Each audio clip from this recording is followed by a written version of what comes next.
பட்டணத்து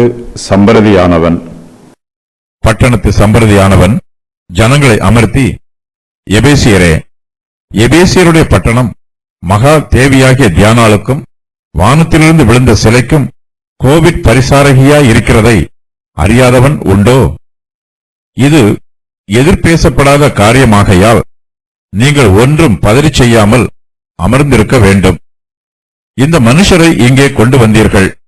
இவர்கள் கோவிட் கொள்ளைக்காரரும் அல்ல, உங்கள் தேவியை தூஷிக்கிறவர்களும் அல்ல. தெமேத்திரியுக்கும் அவனைச் சேர்ந்த தொழிலாளிகளுக்கும் ஒருவன் மேல் ஒரு காரியம் உண்டாயிருந்தால் நியாயம் விசாரிக்கிற நாட்கள் உண்டு. தேசாதிபதிகளும் இருக்கிறார்கள். ஒருவர் பேரில் ஒருவர் வழக்காடிக் கொள்ளட்டும். நீங்கள் வேறே யாதொரு காரியத்தை குறித்து விசாரிக்க வேண்டியதானால் அது நியாய சங்கத்திலே தீர்க்கப்படும். இன்றைக்கு உண்டான கலகத்தை குறித்து நாம் உத்தரவு சொல்லுகிறதற்கு ஏதுவில்லாதபடியால் இந்த கலகத்தை குறித்து நாங்கள் விசாரிக்கப்படும் போது குற்றவாளிகளாகிறதற்கு ஏதுவாய் இருப்போமே என்று சொல்லி பின்பு கூட்டத்தை அனுப்பிவிட்டான். மகா தேவியாகிய தியானாள். பட்டணத்து சம்பிரதியானவன் ஜனங்களை அமர்த்தி, எபேசியரே, எபேசியருடைய பட்டணம் மகா தேவியாகிய தியானாளுக்கும் வானத்தில் இருந்து விழுந்த சிலைக்கும் கோவிட் பரிசாரகராய் இருக்கிறதை அறியாதவன் உண்டோ? எபேசு பட்டணத்தில் ஜனங்கள் மத்தியிலே அமளி உண்டாயிற்று. பட்டணத்து சம்பிரதியானவன் மிகவும் ஞானமாக அமளியை கட்டுப்படுத்துகிறான். ஜனங்கள் அப்படியும் இப்படியுமாக பேசுகிறார்கள். தாங்கள் கூடி வந்த காரணம் இன்னதென்பது கூட அவர்களுக்கு தெரியவில்லை. பட்டணத்து சம்பிரதி தியானாளை பற்றி பெருமையாக பேசுகிறான்.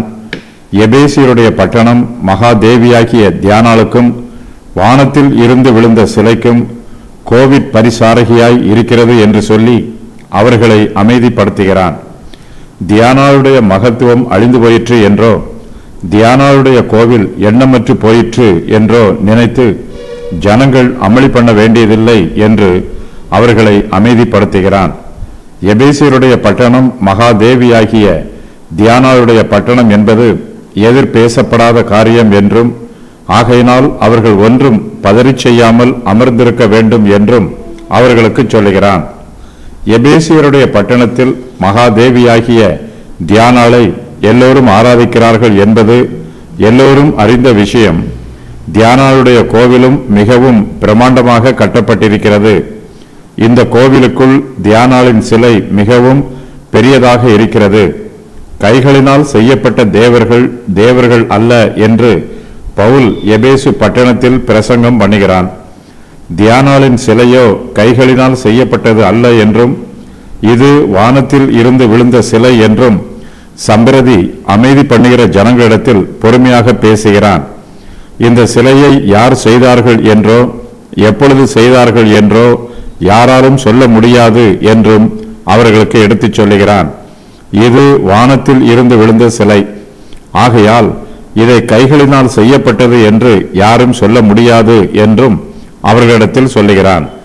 தியானாளின் சிலை வானத்தில் இருந்து விழுந்த சிலை என்பதை எல்லோரும் அறிந்திருக்கிறார்கள் என்று சொல்லி, இதை அறியாதவன் உண்டோ என்று பட்டணத்து சம்பிரதி அமளி பண்ணுகிற ஜனங்களிடம் கேட்கிறான்.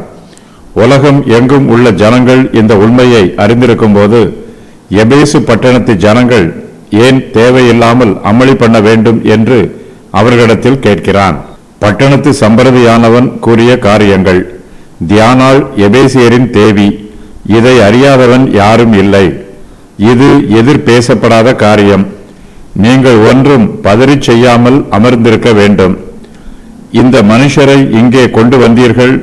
இவர்கள் கோவிட் கொள்ளைக்காரரும் அல்ல, உங்கள் தேவியை தூஷிக்கிறவர்களும் அல்ல.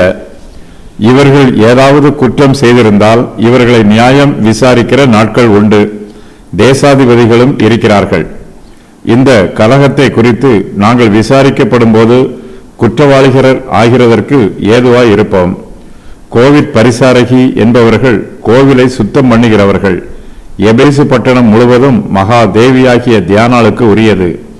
இதன் கோவிலை மகா கனம் பொருந்திய செல்வந்தர்கள் கூட சுத்தம் பண்ணுவதை தங்களுக்கு சிலாக்கியமாக கருதுகிறார்கள்.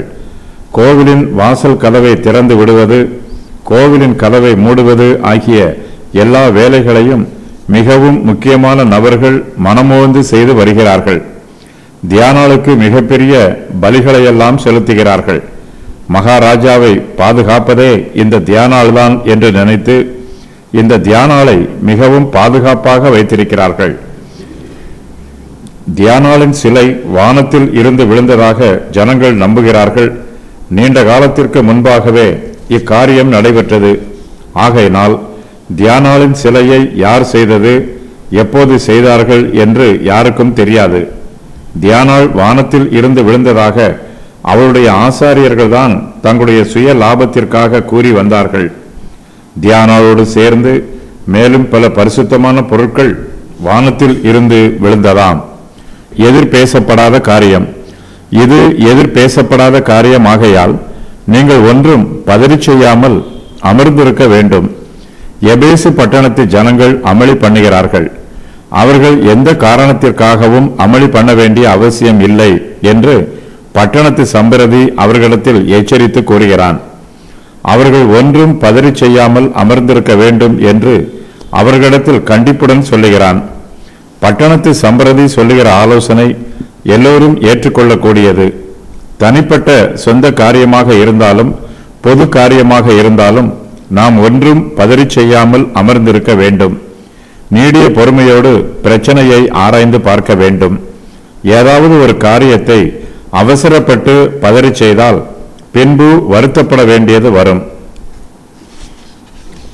கோவிட் கொள்ளைக்காரரும் அல்ல. இந்த மனுஷரை இங்கே கொண்டு வந்தீர்கள். இவர்கள் கோவிட் கொள்ளைக்காரரும் அல்ல. உங்கள் தேவியை தூஷிக்கிறவர்களும் அல்ல. பவுலுக்கு உதவி செய்த 2 பேரை எபேசு பட்டணத்தார் அரங்கசாலைக்கு பிடித்து இழுத்து வந்திருக்கிறார்கள். அவர்கள் மீதும் பவுல் மீதும் தேவையில்லாத குற்றச்சாட்டுக்களை கூறுகிறார்கள். பட்டணத்து சம்பிரதி இவர்களை கொண்டு வந்தவர்களிடம், இந்த மனுஷரை இங்கே கொண்டு வந்தீர்கள், ஆனால் இவர்களிடத்தில் அவர்கள் சொல்லுகிற குற்றம் எதுவும் இல்லை. அவர்களுடைய குற்றச்சாட்டுக்களை நிரூபிக்கவும் முடியவில்லை. இவர்கள் கோவிட் கொள்ளைக்காரரோ அல்லது தியானாளை தூஷிக்கிறவர்களோ அல்ல என்று பட்டணத்து சம்பிரதி இவர்களை பற்றி சாட்சி சொல்லுகிறான். பவுலுக்கு உதவி செய்தவர்களை எபேசு பட்டணத்தார் காரணம் இல்லாமல் பிடித்து இழுத்து வந்திருக்கிறார்கள். அவர்கள் மீது பொறாமையினாலும் கோபத்தினாலும் நிறைந்திருக்கிறார்கள். பவுலுக்கு உதவி செய்தவர்களோ மிகவும் அமைதியாக இருக்கிறார்கள். ஆனால் எபேசு பட்டணத்தாரோ மிகவும் கோபமாக இருக்கிறார்கள். அவர்களுடைய உள்ளத்தில் இருக்கிற தியானாளின் ஆவி அவர்களை கோபப்பட வைக்கிறது. கைகளினால் செய்யப்பட்ட தேவர்கள் தேவர்கள் அல்ல என்று பவுல் உபதேசம் பண்ணுவது மெய்யான சத்தியம். கிறிஸ்துவின் சுவிசேஷம் விக்கிரக ஆராதனைக்கு எதிர்த்து நிற்கிறது. பவுல் மெய்யாகவே விக்கிரகத்திற்கு எதிர்த்து பேசுகிறார். தியானாளால் கர்த்தருக்கு விரோதமாக யுத்தம் பண்ண முடியாது. கர்த்தருடைய வல்லமையினால் விக்கிரக ஆராதனையும் விக்கிரக ஆராதனைக்காரரும் அழிந்து போவார்கள். ஆனாலும் கர்த்தருடைய ஊழியக்காரர்கள் விக்கிரக ஆராதனைக்காரரோடு பேசும்போது நீடிய பொறுமையோடு பேச வேண்டியதாய் இருக்கிறது. தங்கள் பக்கத்தில் நீதியும் சத்தியமும் இருந்தாலும் மிகவும் பொறுமையோடு பேச வேண்டியதாய் இருக்கிறது. விக்கிரக ஆராதனைக்காரரை போல கர்த்தருடைய பிள்ளைகளாகிய நாம் அமளி பண்ண வேண்டிய அவசியம் இல்லை. யுத்தம் கர்த்தருடையது. கர்த்தர் தமக்காகவும் நமக்காகவும் யுத்தம் பண்ணுவார். நாம் விக்கிரக ஆராதனைக்காரரை போல ஜனங்கள் மத்தியில் அமளி பண்ணாமல் நம்முடைய வேண்டுதல்களையும் விண்ணப்பங்களையும் தேவனுடைய சமூகத்தில் ஜெபத்துடன் ஏறெடுக்க வேண்டும். கர்த்தர் பார்த்து கொள்வார் என்று பொறுமையோடு காத்திருக்க வேண்டும். வழக்காடி கொள்ளட்டும். தெமேத்திரியுவுக்கும் அவனை சேர்ந்த தொழிலாளிகளுக்கும் ஒருவன் மேல் ஒரு காரியம் உண்டாயிருந்தால் நியாயம் விசாரிக்கிற நாட்கள் உண்டு. தேசாதிபதிகளும் இருக்கிறார்கள். ஒருவர் பேரில் ஒருவர் வழக்காடி கொள்ளட்டும். நீங்கள் வேறே யாதொரு காரியத்தை குறித்து விசாரிக்க வேண்டியதானால் அது நியாய சங்கத்திலே தீர்க்கப்படும். இதுவரையிலும் எபேசு பட்டணத்தாருக்கு பொறுமையோடு ஆலோசனை சொன்ன பட்டணத்து சம்பிரதி இப்பொழுது பட்டணத்தின் சட்ட திட்டங்களையும் நீதி நியாயங்களையும் பற்றி பேச ஆரம்பிக்கிறான். எபேசு பட்டணத்தில் அமைதி நிலவுகிறது. வழக்குகள் விசாரிக்கப்பட்டு நியாய தீர்ப்பு வழங்கப்படுகிறது. ஜனங்களும் அமைதியாகவும் சந்தோஷமாகவும் ஜீவனம் பண்ணுகிறார்கள். ஜனங்கள் மத்தியிலே வழக்கு உண்டு என்றால் அதை விசாரிப்பதற்கு நியாயம் விசாரிக்கிற நாட்கள் உண்டு. நியாய சங்கத்திலே தீர்ப்பு வழங்கப்படும். ஒருவர் பெயரில் ஒருவர் வழக்கு உண்டானால் அவர்கள் வழக்காடிக் கொள்வதற்கு அனுமதி கொடுக்கப்படும். எல்லாம் நீதியாயும் கரமமாயும் நடைபெறும். தெமேத்திரியுவும் அவனைச் சேர்ந்த தொழிலாளர்களும் பவுலின் மீதும் அவனுக்கு உதவி செய்தவர்கள் மீதும் குற்றம் சுமத்துகிறார்கள். அவர்களுக்கு ஒருவன் மேல் ஒரு காரியம் உண்டாயிருந்தால் நியாயம் விசாரிக்கிற நாட்களில் வழக்காடிக் கொள்ளட்டும் என்று பட்டணத்து சம்பிரதி கூறிவிடுகிறான். நியாயாசனத்தில் உட்கார்ந்திருக்கிறவர் இரண்டு பக்கத்து விவாதங்களையும் கேட்டு ஆராய்ந்து நீதியாய் தீர்ப்பு சொல்லுவார். வழக்கு கொண்டு வருகிறவர்களே நீதிபதிகளாக மாறிவிடக்கூடாது. சட்டத்தை தங்கள் கையில் எடுத்துக்கொண்டு தங்களுக்கு பிடிக்காதவர்களை தாங்களே தண்டித்து விடக்கூடாது. ஜனங்களுக்கு ஒருவன் பெயரில் பொதுவான வழக்கு இருக்கும் என்றால் அவர்களும் நியாய சங்கத்திற்கு வர வேண்டும். கூட்டமாக கூடி அமளி பண்ணக்கூடாது. எந்த காரியத்தை குறித்து விசாரிக்க வேண்டியதானாலும் அது நியாய சங்கத்திலே தீர்க்கப்படும். தனிநபர்கள் பொது ஜனங்களுக்கு இடையூறு உண்டாக்கக்கூடாது. ஒவ்வொருவரும் அவரவர்களுடைய வேலையை பார்க்க வேண்டும். யாரும் யாருக்கும் பிரச்சனை உண்டு பண்ணக்கூடாது என்று பட்டணத்து சம்பிரதி எபேசு பட்டணத்தின் சட்ட திட்டங்களை அவர்களுக்கு எடுத்துச் சொல்லுகிறான்.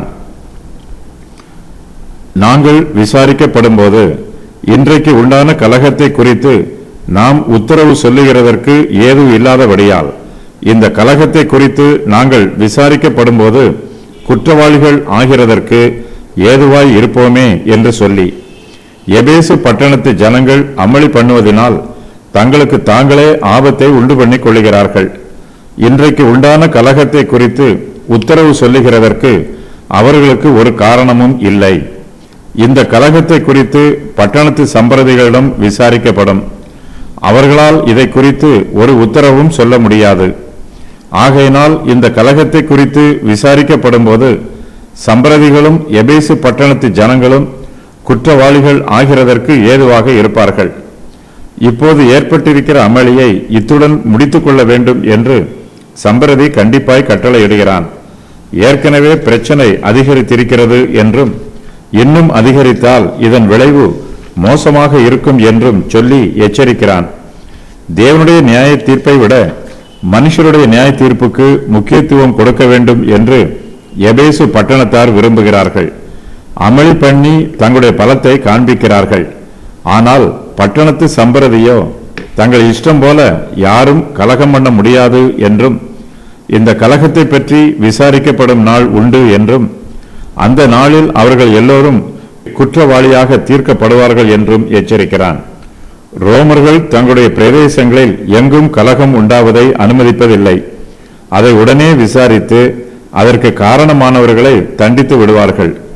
இங்கு நடைபெறும் கலகத்தை குறித்தும் ரோமர்கள் விசாரிப்பார்கள்.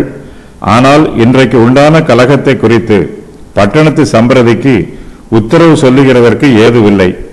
அவன் விசாரிக்கப்படும் போது ரோமர்கள் அவனை குற்றவாளியாக தீர்ப்பு கூறி விடுவார்கள். கலகம் பண்ணுகிறவனுக்கு மரண தண்டனை கொடுக்கப்படும். இங்கு நடைபெறும் கலகத்திற்கு பவுல் காரணம் அல்ல. ஆகையினால் இந்த கலகத்தை பற்றிய விசாரணை நடைபெறும் பொழுது தன்னுடைய உயிருக்கு ஆபத்து வந்துவிடும் என்று தெமேத்திரியு நினைத்து பார்க்கிறான். ஆகையினால் பட்டணத்து சம்பிரதி கூட்டத்தை அனுப்பிவிடும் போது தெமேத்திரியுவும் அவனுடைய கூட்டாளிகளும் அந்த இடத்தை விட்டு போய்விடுகிறார்கள். கூட்டத்தை அனுப்பிவிட்டான். பின்பு கூட்டத்தை அனுப்பிவிட்டான். பட்டணத்து சம்பிரதி அமளி பண்ணுகிற எபேசு பட்டணத்தாரிடம் தன்னுடைய கருத்தை சொல்லி அந்த கூட்டத்தாரை அரங்கசாலையில் இருந்து அனுப்பிவிடுகிறான். அவர்கள் அமளி பண்ணினாலும் சம்பிரதியின் வார்த்தைக்கு கட்டுப்படுகிறார்கள். தேவன் பட்டணத்து சம்பிரதியின் மூலமாய் கிரியை நடப்பிக்கிறார். மனுஷருடைய அமளி பண்ணுகிற வல்லமையை விட தேவனுடைய சமாதானம் பண்ணுகிற வல்லமை மிகவும் பெரியது. மனுஷருடைய ஆவியை விட தேவனுடைய ஆவி பலமுள்ளது. இந்த உலகத்தில் தேவன் ஒரு ஆளுகையை நியமித்திருக்கிறார். உலகத்து ஜனங்கள் எல்லோருமே தங்களுடைய தேசத்தின் சட்ட திட்டங்களுக்கு ஓரளவு கட்டுப்பட்டே ஜீவிக்கிறார்கள்.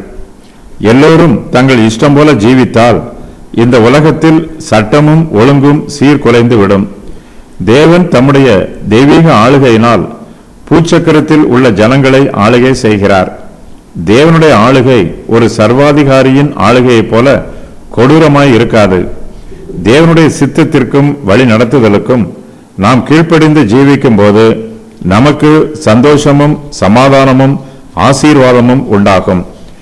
தேவன் தம்முடைய ஜனங்களை அற்புதமாய் பாதுகாக்கிறார். எபேசு பட்டணத்து ஜனங்கள் கர்த்தருடைய ஊழியக்காரருக்கு விரோதமாக ஒன்று கூடி அமளி பண்ணினாலும் தேவன் தம்முடைய தெய்வீக வல்லமையினால் பட்டணத்து சம்பரதியை தம்முடைய கருவியாக பயன்படுத்தி அமளி பண்ணுகிற கூட்டத்தை எல்லாம் அனுப்பிவிடுகிறார். பட்டணத்து சம்பரதி பவுலின் சிநேகிதன் அல்ல, ஆனாலும் அவனுடைய உலக ஞானம் தேவனுடைய சித்தத்தை நிறைவேற்றுவதற்கு பயனுள்ளதாய் இருக்கிறது.